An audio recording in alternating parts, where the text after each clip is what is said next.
Hello everyone! It's a good day today, and wow, 2025 hasn't given our controllers a moment's rest. We're barely 6 months in, and we've already seen games drop that aren't just good. They're like game changers. They've redefined genres, brought back beloved franchises bigger and better, and honestly, surprised even this picky gamer right here. We've found adventures that are absolute locks for Game of the Year conversations later, but more importantly, they've just filled us with that pure, unadulterated gaming excitement. That feeling when you just can't put the controller down. That's why I couldn't wait. We need to look back right now at the best titles from this first half of the year, the ones that truly left their mark, and frankly, you absolutely shouldn't miss out on. So grab your favorite snack, get comfy, and let's count down the 10 best games of 2025 so far. Let's do it! Kicking off this list with pure, unadulterated demon-slaying chaos at number 10, Doom: The Dark Ages. This isn't just a sequel, it's a prequel that yeets the Slayer back to a dark medieval universe. Don't worry, the signature Doom brutality is 100% intact, but the setting? Totally different. We're talking castles, crypts, and still ripping and tearing demons. The combat here takes that classic Doom frenzy, but mixes in some era-inspired madness. You've got a powerful flail to just wreck enemies. Yes, a flaming chain whip of doom. And get this, a saw shield. It blocks attacks and you can throw it like a buzzsaw of destruction. How cool is that? While it's still a super fast FPS at its core, they've layered in a heavier, more tactical feel.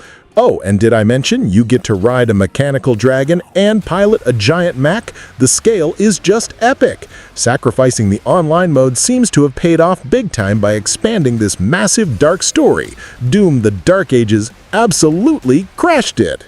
All right, shifting gears dramatically for number 9, and this one is all about who you bring along. Split Fiction.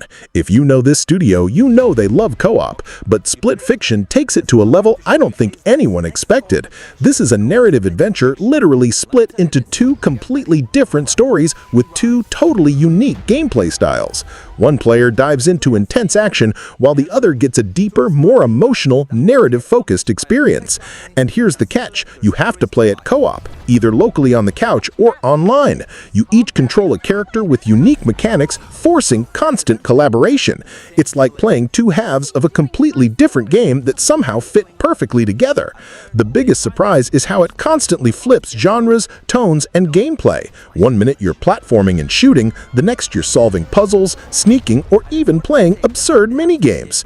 It's visually stunning too, with a more cinematic flair and art direction that perfectly highlights those two distinct fictions. A total surprise hit! All right, sharpen your blades, pack your potions. Coming in at number 8, it's the next evolution of a legendary series, Monster Hunter Wilds. Monster Hunter has always been about epic hunts, but Wilds, it throws you into a truly open world, the Forbidden Lands. This place is massive, packed with diverse areas and dangerous dynamic storms that can totally change a hunt.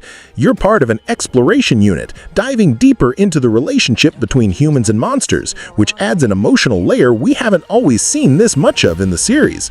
But the gameplay? Oh boy, they've added the Sacred, your loyal mount. But it's not just for riding, it's also storage, meaning you can now carry two different weapons into a hunt and swap between them on the fly based on the situation or the crazy weather. This changes everything about planning your loadout and reacting mid-battle. Monster Hunter Wilds feels like the grand open-world leap the series was destined to make. From monster hunting to fighting existential dread, at number 7 we have the visually breathtaking and deeply unsettling Clair Obscur Expedition 33. This is a turn-based RPG, but forget what you think you know about it. It's got a super cinematic approach and an art style that is just unique. It's this incredible mix of surrealism, dark fantasy, and a world inspired by France's beautiful Belle Epoque era. But, you know, if the Belle Epoque had horrifying monsters erasing people. So, yeah, the story is dense, sad, full of symbolism, touching on destiny, art, and the meaning of life itself. Heavy stuff. But the gameplay? It's a hybrid turn-based system with real-time action baked in. Dodging, blocking, aiming skills, precision is key even in turns. Visually, it's like playing through a stunning, elegant nightmare, complete with a spectacular orchestral soundtrack that ramps up the tragedy and epic scale. A a true artistic and mechanical triumph. All right, buckle up. If you're looking for a challenge, number 6 delivered it with a capital C, the first Berserker, Khazan. This is a Souls-like action RPG that got a ton of buzz for its difficulty. Let's be real, it had a few technical stumbles at launch, but what it absolutely nailed was its combat. It's precise, it's satisfying, and those boss fights, they demand everything you've got. Patience, skill, learning patterns. They were so intense, the developers actually added a patch just to adjust the lowest difficulty. That tells you something. But beyond the challenge, it rocks a gorgeous cel-shaded art style that blends anime flair with a dark fantasy vibe. You play as a fallen warrior seeking revenge in grim, detailed scenarios. The customization is robust too, letting you really build your own fighting style with different weapons and abilities. If you crave challenging, satisfying combat, Khazan was a must-play. Okay, that's 5 down. Whew! Are any of these on your must-play list? Or maybe you've already been getting absolutely destroyed by Khazan? Let me know in the comments below. Moving on to number 5 and stepping back into history with Kingdom Come Deliverance II. The sequel to the acclaimed medieval RPG picks up Henry of Skalitz's journey right where the first one left off, throwing you into a 15th century civil war in Bohemia. And this time, the world is twice as big. We're talking a massively expanded map between Trotsky and Kuttenberg, packed with rich detail and things to discover. This game is deep. It keeps that first-person perspective and its famous commitment to historical realism. You're not just a warrior, you're Henry, and you have to eat, sleep, maintain your gear, and choose your path, whether you lean towards being a knight, a thief, or something else entirely. The combat mechanics got a significant upgrade too, refining that complex directional melee system for both attacking and defending. Plus, better ranged combat and all those survival factors from the first game are back and improved. Kingdom Come Deliverance II is an incredibly immersive simulation of medieval life and conflict. From historical realism to dark, twisted legends. At number 4, we have Tainted Grail, The Fall of Avalon. This is a first-person, open-world action RPG, but with a seriously dark reinterpretation of the Arthurian legend. We're talking 600 years after King Arthur's fall. The island of Avalon itself is corrupted by a mysterious primordial force, twisting reality and its inhabitants. It's moody, it's dangerous, and it's fascinating. The open world is divided into 3 main zones, packed with over 200 side quests. This isn't just filler. These quests offer branching narratives and tough decisions that actually change the course of the story. Your choices matter here. Combat blends melee, ranged weapons, and magic, but a key element is managing your energy. This energy fuels special abilities tied to the path you choose, and mastering it is crucial for survival in this hostile, beautiful, and terrifying world. Tainted Grail gave us a grim, expansive take on a classic myth. All right, stepping back into familiar territory, but with a twist. At number 3, it's Elden Ring Nightreign. Okay, this one's a bit unique. It's presented as an independent game experience set within the vast Elden Ring universe. Think of it as an intense action RPG with roguelike mechanics built with co-op play firmly in mind, though you can brave it alone. It drops you into an alternate version of Limgrave, now called Alto Limbo, where a perpetual darkness and rain have taken over and messed with reality. Ruling this chaos are 8 powerful beings, the Lords of the Night, and your goal? Take them down within 3 in-game days. That means maximizing every minute of your run. You'll be taking on side bosses to level up fast, getting ready for whichever Lord of the Night awaits you at the end of that cycle. It's all about making the most of randomized playthroughs and, especially in co-op, synchronizing with your team to grow stronger together. It took the core Elden Ring feel and warped it into something fresh and frantic.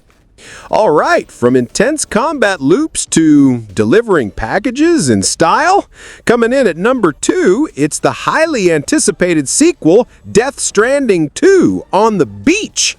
Yes, the peculiar walking simulator returns. Sam Porter Bridges is back, trying to connect a whole new continent after the cataclysm, facing supernatural weirdness every step of the way. This is set 11 months after the first game, and Sam's got new companions, a whole crew, and way more possibilities for his deliveries. Kojima being Kojima, there are tons of new mechanics. Weather effects are even more dynamic, day-night cycles play a bigger role, and there are totally new enemies and threats waiting out in the wild. It's a refined balance between action, exploration, and, well, delivering stuff. This journey is packed with twists, emotional weight, and the kind of unique, memorable characters only Kojima Productions can create. The world itself is a fascinating mix of desolate beauty and constant danger. Those storms and natural disasters aren't just set dressing, they actually mess with your progress. Death Stranding 2 is everything fans hope for and more. And finally, hitting the top spot, the game that blew everyone's minds with its unique concept at number 1. The Altars.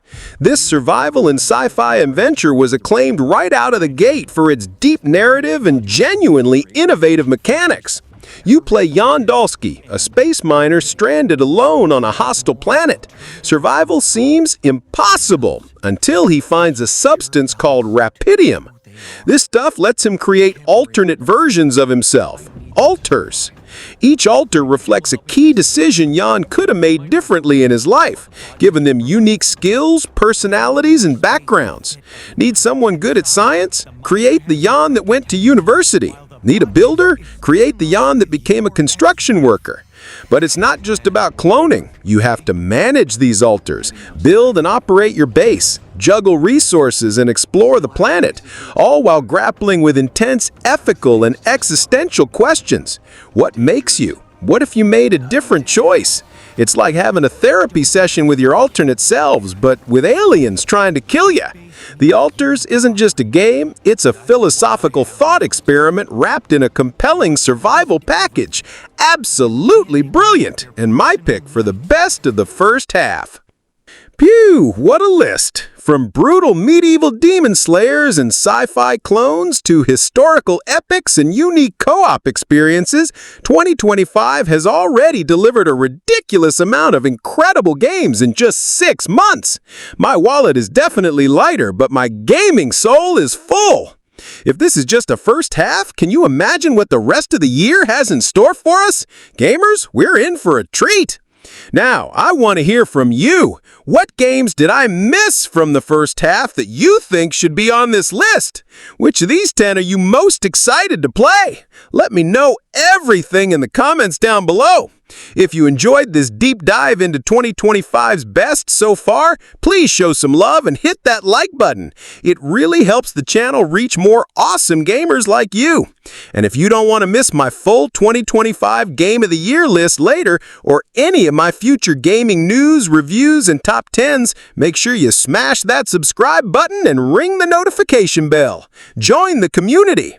All right, that's it for today. Thanks so much for watching and hanging out. Stay awesome, keep gaming, and I'll catch you in the next video.